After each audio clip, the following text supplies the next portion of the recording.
The full tale of individual bravery, even in the first weeks of war, has yet to be told.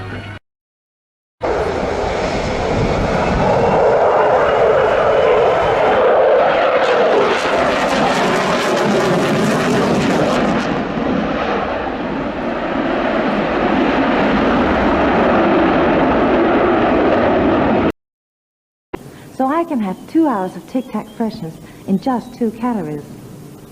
Great, huh? And you were teaching them? And listen, I'm probably the only person in the world who has been paid by the Air Force to go to different Air Force bases and lecture to them on UFOs. Sim, pegamos e levamos para tal lugar. She just says that she hopes that one day the whole thing will come clear and she will, you know, her word will be taken seriously and they'll know that she was always telling the truth. I thought to myself, that damn thing ain't worth all the trouble.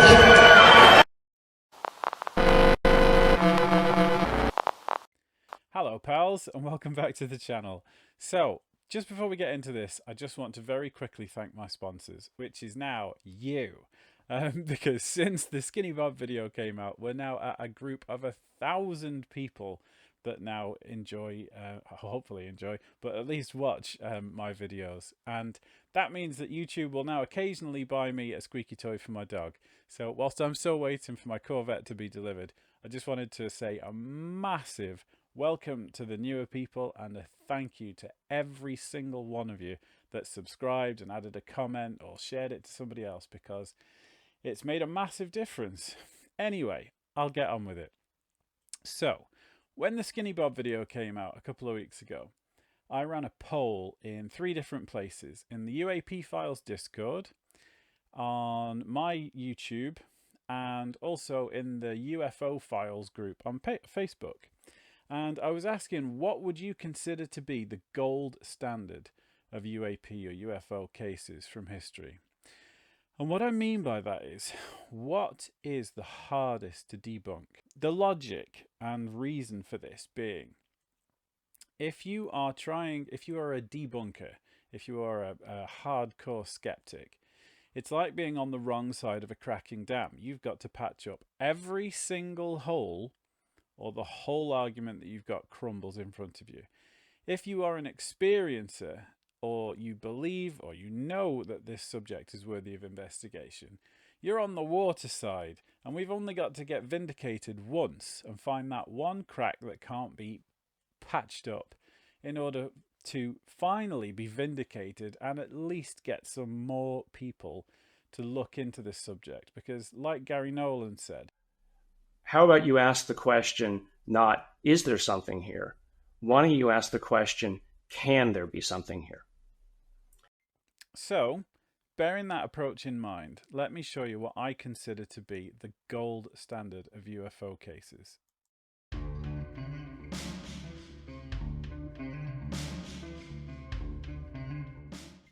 Okay, so the criteria that I came up with was 5 very simple points.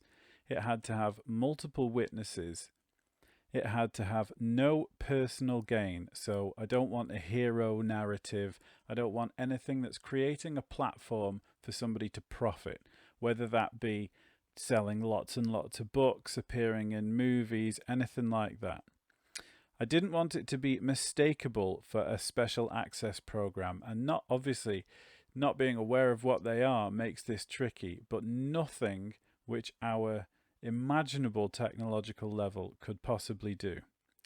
It had to be high detail and subject to high scrutiny, and survived it. So lie detector tests, for example, something which has stood the test of time for a very long time and not been debunked. So bearing that in mind, I would then give each case a score. And without further ado, let's get into the first one.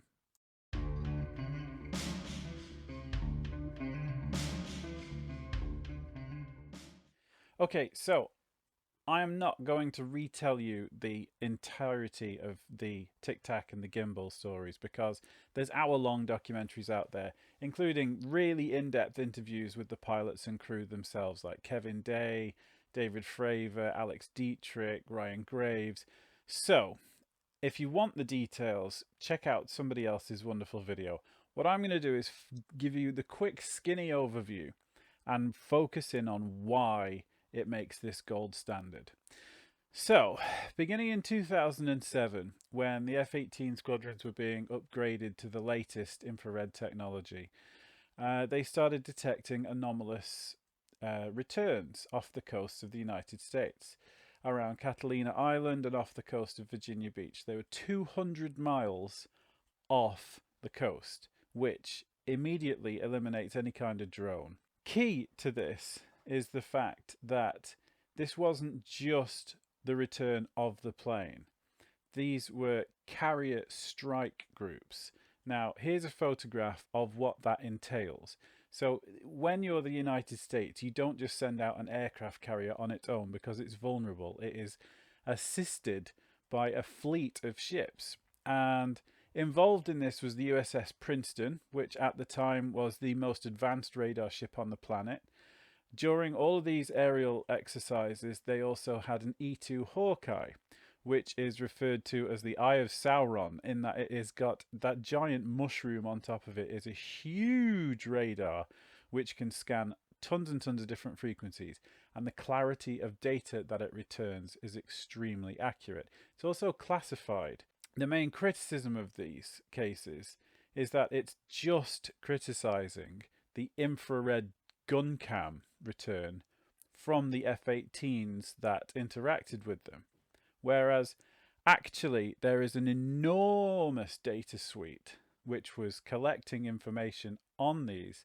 I know that Colm Kelleher said that when he was working for NIDS, they produced something like a 200-page report with all fluid reactionary responses and all this very, very deep analysis of what they were observing.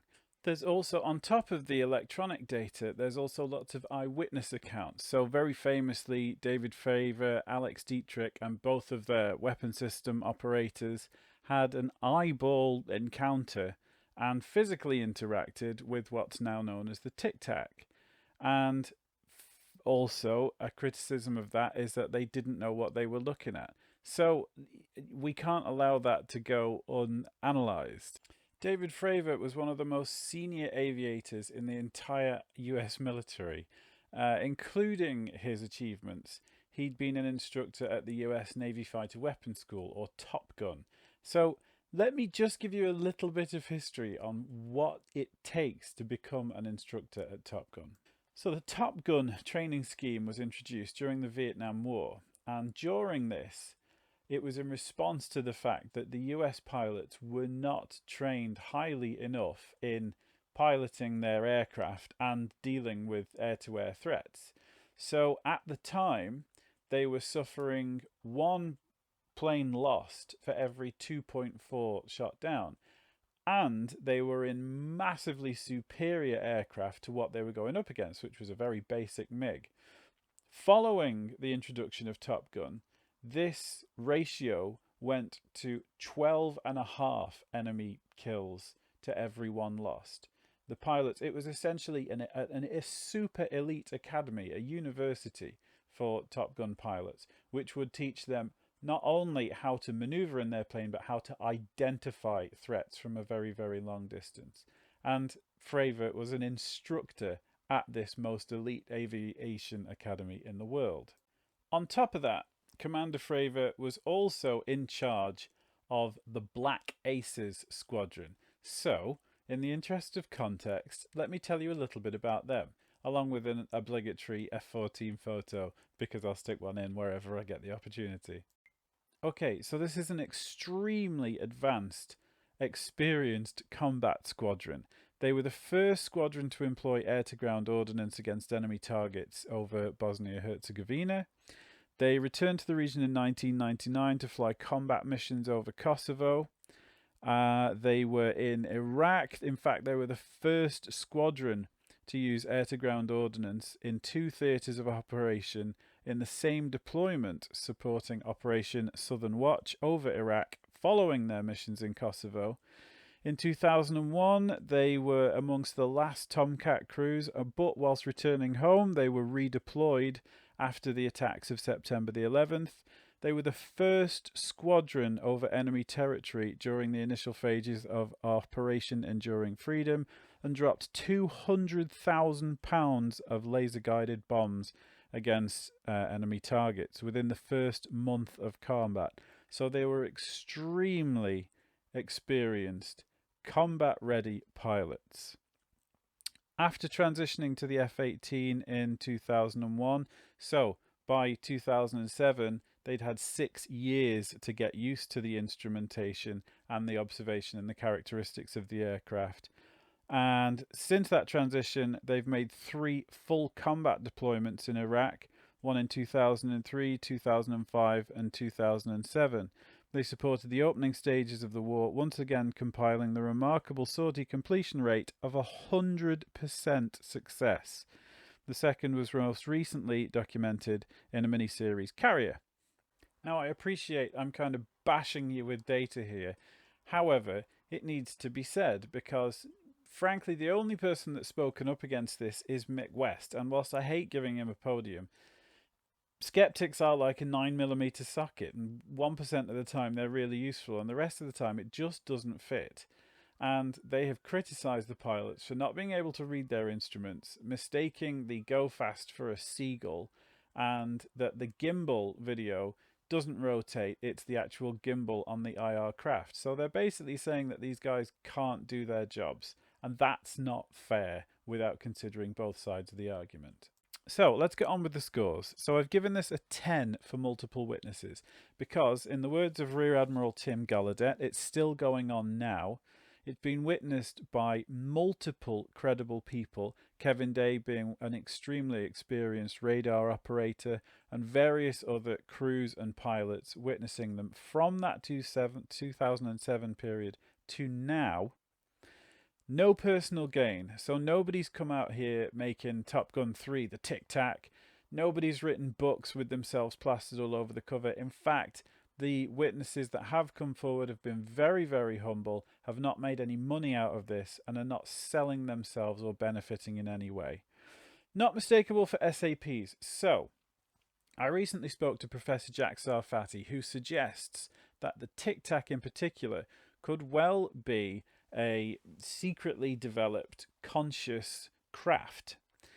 What I would say in defense of the pilots, or in opposite opinion to that, is that you do not test black projects in training areas because of pilot safety.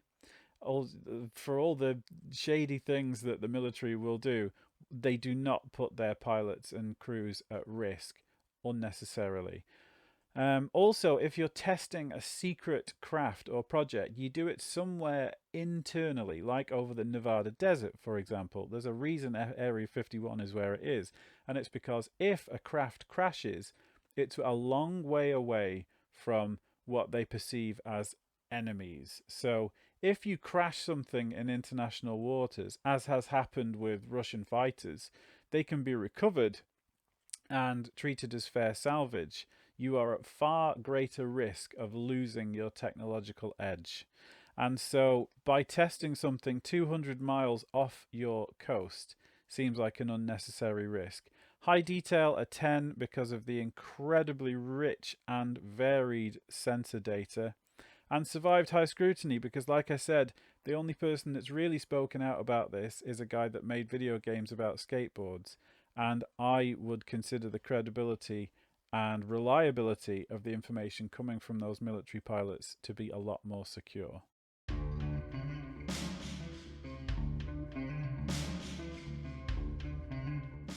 Okay, so I'm sure by now you get the concept and why I'm looking at these cases in this particular way. Now, from 1966 with the Westall School in Australia, to the 90s with the Aerial School in Zimbabwe, to Macclesfield in England, which is where that photograph that I used for the introduction thing is from, there has been repeated observations and interactions with the phenomena by school children and teachers over the years. So let's have a look at the key evidence that makes that interesting. So again, like I said, this is conflating several different incidents. They've been seen as far back as Papua New Guinea in the 50s. What I'm going to do is make a separate video specifically looking at this issue, rather than go into the not strictly relevant minutiae of it now. All you need to know is that at the Westall School there was several hundred students and teachers that had an encounter, seeing up to 3 craft in the air. In Zimbabwe, I think there was 66 or 67 different students that all during their lunchtime saw a craft land and had orbs around it, and their inhabitants got out and had telepathic communication with the kids, conveying the message to them that they were polluting and destroying their world, and that by putting faith in technology they were heading down the wrong route for society, which would lead to its eventual destruction, which was certainly not a common discussion point at the time. There is a huge amount of witnesses all colluding, all agreeing. Now, the main criticism of these has been that they either saw a weather balloon or it was a group mass hysteria. But consider, is it more likely that the kids unprovoked had a group mass hysterical reaction to something and all hallucinated these various craft or sightings, or that something which looked like what they actually reported happened? Again, I'm not jumping to the conclusion that it was extraterrestrials or any alien craft, but that it's more likely to be closer to their report than some other explanation without obvious cause. So score-wise, for multiple witnesses, given that it was often in the hundreds, I've given it a 10. No personal gain, because as you'll see when I do make my video, or if you just Google it, most of the witnesses have been left with some form of PTSD, and although they are sort of grateful for the experience, they have not benefited in any financial or famous way from it whatsoever. Not mistakable for SAPs. I can't imagine a military wanting to interact with children in any way, even in the weird days of MK Ultra. That just would surely be a red line. Plus the fact that it's a global phenomena kind of rules out that that would have been a study group or something like that. High detail, because frankly kids just say what they see, and this is all pre-internet times, so they wouldn't have been comparing stories or influenced by these prior accounts happening, and survived high scrutiny. Professor John Mack himself investigated the aerial phenomena, and whilst he didn't say yes these children saw alien craft, he said that they had all had a profoundly affecting experience, and that the only conclusion that he would draw is that something extremely bizarre happened and that those children were telling their version of the truth.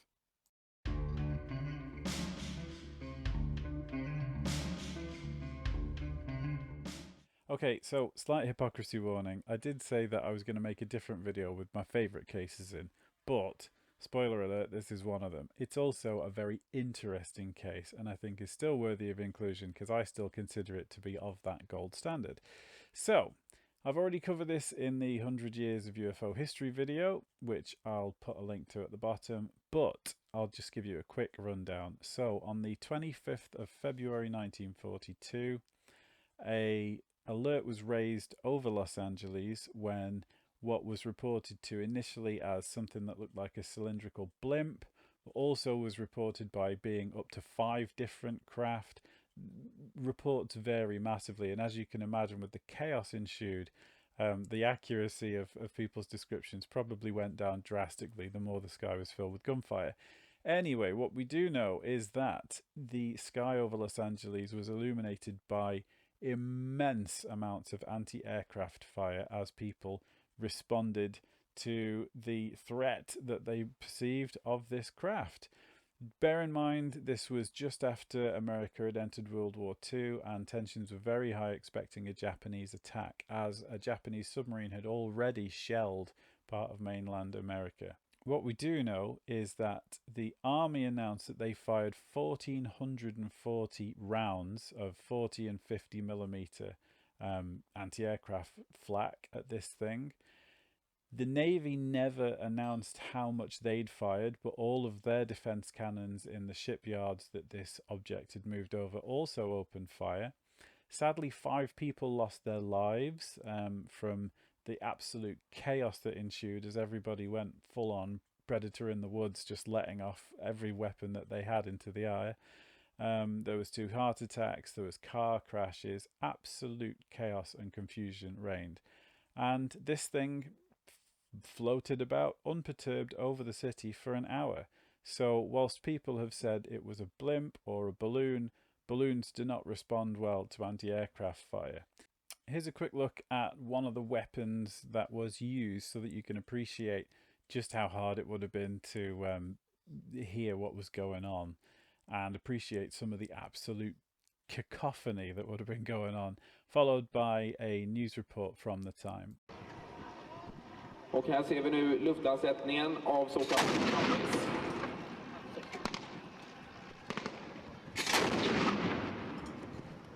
Det är alltså en luftlandsättning i vilseledande syfte.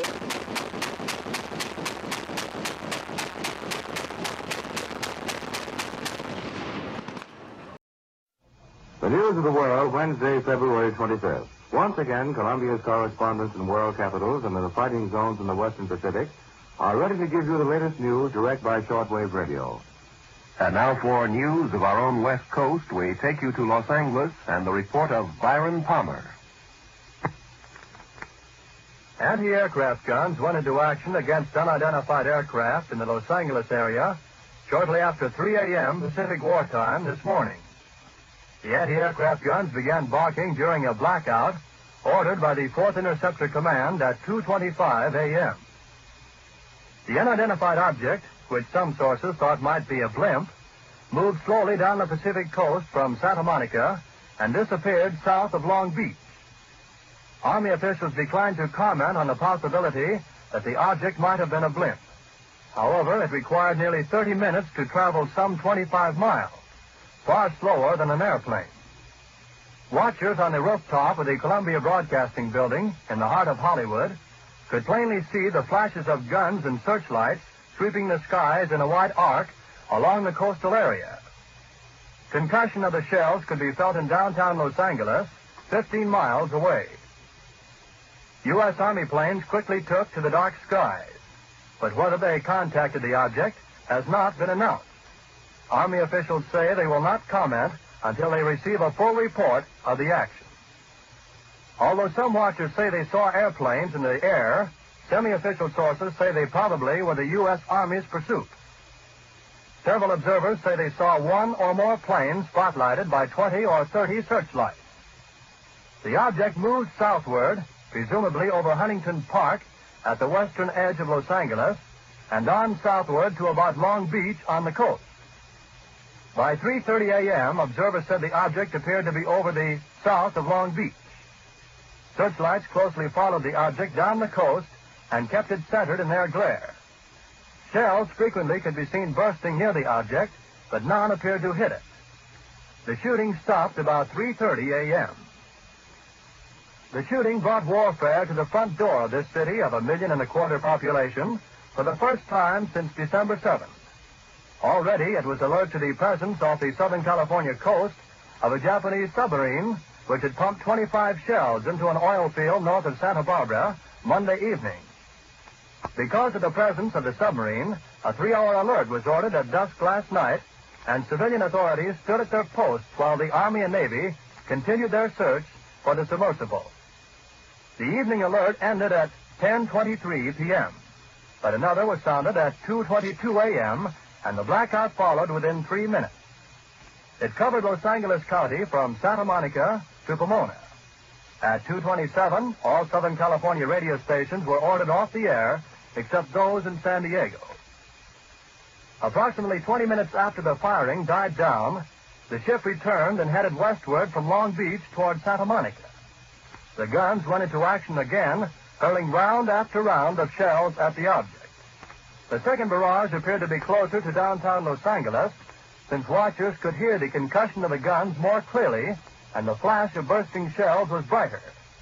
Then the ship disappeared for the second time over the ocean. We return you now to CBS in New York. So, what will the critics say? Well, obviously, there's no clear footage of a craft or one overriding description of the events of that night. So that certainly doesn't work in its favour. Also, the Navy had said that it was a case of everybody having the jitters and things just getting out of hand. However, interestingly, the Army refuted that claim and said that that was nonsense, that they were well trained, and published this article in the local newspaper. So in terms of the scores, in terms of multiple witnesses, I gave it a 9. We can assume that thousands of people saw it. Certainly, there's 2 million people in Los Angeles at the moment. So back then, let's say thousands, just to play it safe. Lots and lots of people saw it. The gunfire went on for an hour. So you can assume that people came out to see what was going on. No personal gain. Nobody's put themselves at the front of this narrative. Nobody's been making films, marketing books, appearing on podcasts to benefit from this. Not mistakable for an SAP because it's 1942. So things wouldn't have been in development and testing over Los Angeles. They were on high alert, suspecting the Japanese, which is why I've given it an 8, just in case of the degree for error, or like the Navy said, a weather balloon.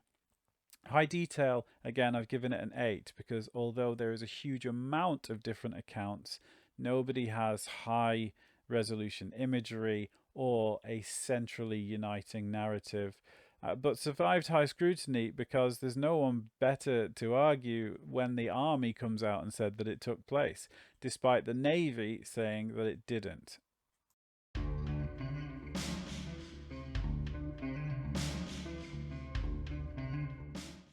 Okay, Betty and Barney Hill. Now, I've already covered this in the 100 Years of History one. People have done deep dives into this on YouTube. You can listen to the original hypnosis tapes and all sorts.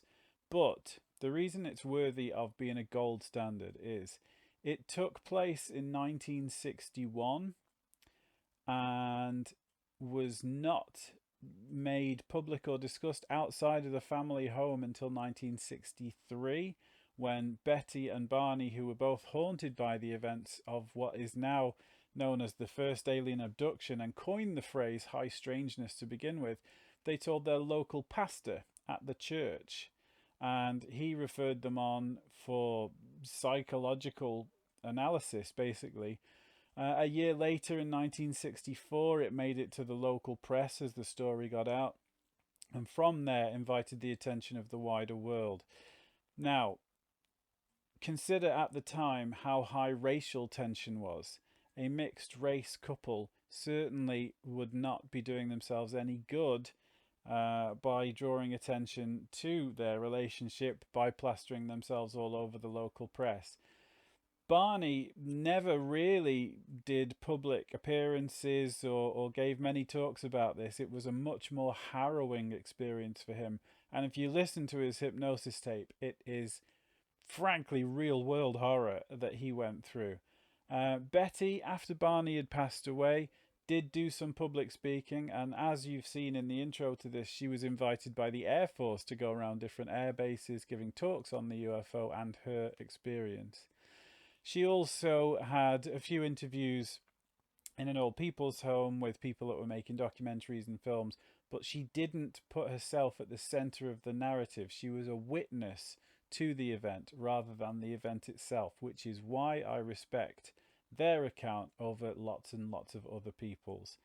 Another thing worthy of mention, though, is the exquisite detail of Betty and Barney's account.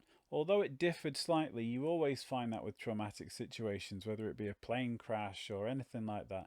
But the star map that Betty drew and the incredible similarity to the actual star map of Zeta Reticuli is fascinating, especially when you consider this is a pre-internet time and she would have no knowledge of that area. It's either a startling coincidence or a piece of compelling evidence. So, there was only Betty and Barney that were witnesses to it, although I believe there were other reports of strange objects in the sky during the preceding and following couple of days, so I've only given it a 4 for that. No personal gain was a 9. Barney made it all the way through his life without profiting or putting himself on posters, and Betty only really did interviews with people upon request. Not mistakable for SAPs because, again, at that time, very early in the 60s, yeah, this was slightly before MK Ultra and that came out, but the depth of their experience of being taken on the craft, the medical examination, really, it rules out any opportunity for them to have misidentified a military craft or procedure. High detail of 10.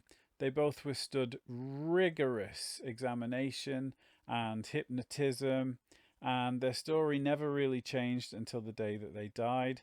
And it survived high scrutiny. Again, it's been studied by world-famous psychologists and analysts, and the only conclusion that they could come to, again, just like John Mack, without reaching the conclusion that, yes, they saw extraterrestrials, was that they perceived that they saw extraterrestrials.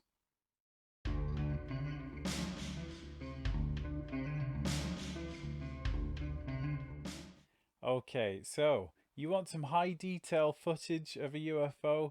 Then I've got you. So, you may not be familiar with this story, so I'll go into slightly more detail on this because it's quite an obscure case.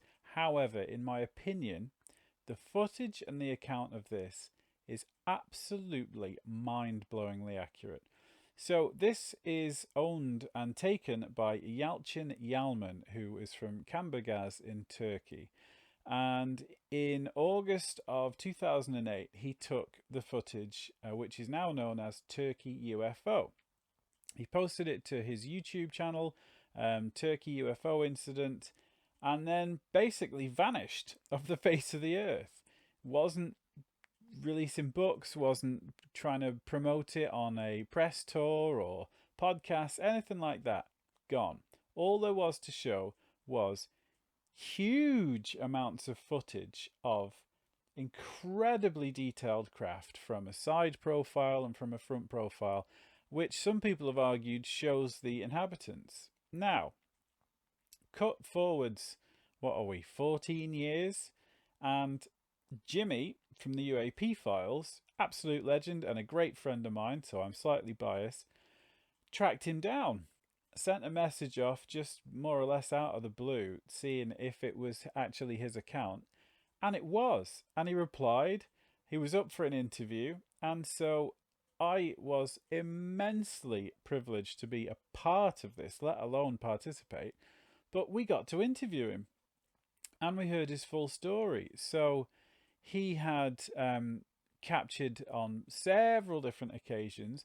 Local people from the town all knew him. Chris Lato from the Lato files went to try and find him and couldn't because, I mean, Yalçın had been through some real rough spots. He actually ended up homeless for a time. And not at any point did he try and sell his story. He wasn't appearing on, you know, Gaia or anything like that. It was very, very honest and very humble of him. And he tells a story of channeling, not unlike Sixto Pax-Wells or Stephen Greer you might hear from.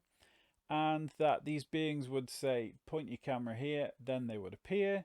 He'd capture some footage, and that was his life for several years. So I won't include all of the footage here. I'd encourage you to either watch the interview that we did with him, because it's amazing, and frankly you shouldn't miss any of it, or have a look on his original channel and check it out. This footage came under quite a bit of flack from Mick West and somebody else, something monkey, anyway, but it was on Metabunk. And it was ridiculous. People were saying that it was video footage of the front of a camera lens, without being able to do a reverse image search and find what lens it would be or anything that looked like that. And also that not explaining any of the other footage. So much like the gimbal, the criticisms were taking a snapshot and trying to say, this looks like that, therefore the whole thing's nonsense. Whereas there's hours of footage on there. And the way that Yelchin described it to us was that this the craft would kind of align themselves bang on dead in front of him or side on, which is why the footage looked like it did. So the criticism that, why would it be in the same place both times? It's because it was showing off to him. And I know that this is my opinion, but, you know, that's got to count for something. But you could tell when we were speaking to him before, and I'm still in contact with him now, just how real this was to him. And he's really trying to get us to speak to other people that witnessed it. He had famous investigators go and spend time and look through the eyepiece and see these things. So he's telling his truth. And another criticism of it was that it was a photograph of the harbour entrance. Well, the harbour entrance wasn't there in 2009 when he took this footage.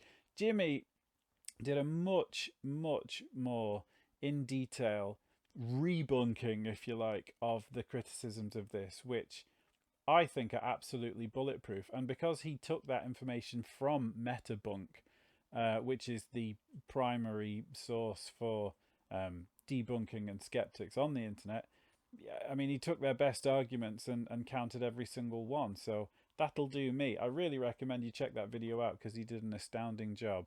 But let's get on with the scores. So on to the scores, and I gave it an 8 for multiple witnesses. He'd had independent investigators with him that witnessed it firsthand. Lots of local people, all of whom he would invite to have a look at the craft and see things as he was capturing his footage. So phenomenal amount. Plus, when Chris Lato visited the area, he kept bumping into people that were saying, yeah, he showed me, I looked through his camera. No personal gain. As I said, he fell on hard times not long after posting his YouTube channel. Not at any point did he reach out to your Netflixes and anywhere like that looking to earn money through his experience.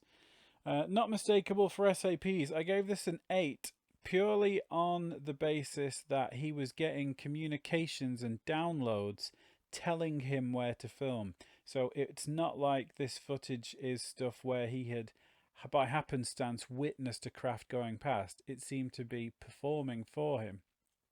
High detail, we've already covered this. It's arguably the highest detail footage outside of the intelligence agency that you'll ever see.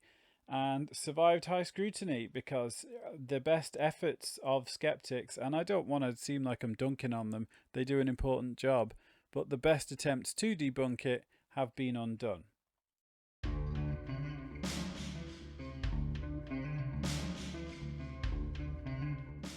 So, in January of 1996, in Varginha in Brazil, an unbelievable chain of events kicked off. So, first picked up by NORAD, which is important, they notified the Brazilian authorities that there was an unidentified object on their radar.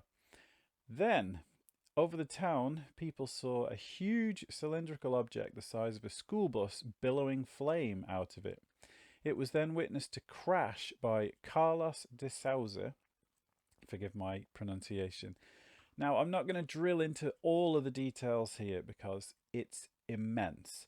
What you should do is watch Moment of Contact by James Fox, which is a brilliant documentary on this particular case. And unfortunately, I can't show you any clips because I don't have the copyright. It's a phenomenal story. The town was cordoned off by the Brazilian military. 3 girls, Liliane, Valkyria and Katia, then witnessed a little being crouched in a corner looking very afraid. There was an overpowering smell of ammonia. Critics have said that this was a local homeless man called Modino, but it was round the corner from their house. They were 8 feet away from it, and they knew Modino. So, and it was 3 o'clock in the afternoon, so light was good. There was 3 of them. They were in a home environment, so they wouldn't have been intimidated, and their imagination wouldn't have been playing up. So that's just silly. Also, what happened was Marco Ciresi apprehended one of these beings and was scratched on the armpit by it as he scooped it up. And he, a couple of weeks later, died of an extraordinary infection. And to prop up the evidence for this, I've found his inquest report, which I will put at the bottom of the video. It's in Portuguese. There are translations, but here's some of the details from that inquest. So the particular bacteria, or nearest thing to it, that the post-mortem revealed was Staphylococcus schleiferi. There's a mouthful. Which normally is in the wounds in dogs and things like that, and only affects people if they have autoimmune disease or something like that. Whereas this was a fit young man whose immune system was tested, and it was shown to be perfectly fine. This final part is a summary of the post-mortem's findings. The interesting part saying that the doctor had said that there was 2 characters in the story, the ET itself and the organism under the ET's fingernails, which entered his bloodstream and ended up killing him, unfortunately, this being a second anomalous entity. I know I'm kind of focusing on the details of this rather than any of the other incredible aspects of this story, but this isn't featured in James Fox's documentary, so hopefully if you watch that and have a look at this, you'll have a fuller picture of what happened. So the scores for the Varginha incident: multiple witnesses, I gave it a 9. I probably should have given it a 10 because so many people in the town saw it. But a lot of people are extremely hesitant to come forwards.